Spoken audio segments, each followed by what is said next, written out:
चिदात्मने सर्वान्तरात्मने श्रीमद् वेङ्कटेशाय मङ्गलम्।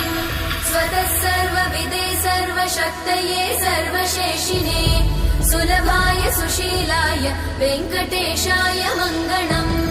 परस्मै ब्रह्मणे पूर्णकामाय परमात्मने प्रयुञ्जे परतत्त्वाय वेङ्कटेशाय मङ्गलम्।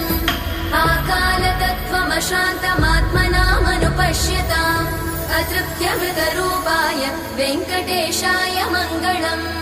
प्रायस्वचरणौ पुंसां शरण्यत्वेन पाणिना कृपया दिशते श्रीमद् वेङ्कटेशाय मङ्गलम्। दयामृततरङ्गिण्यास्तरङ्गैरिव शीतलै अपाङ्गैः सिञ्चते विश्वम् वेङ्कटेशाय मङ्गलम्। स्रग्भूषाम्बर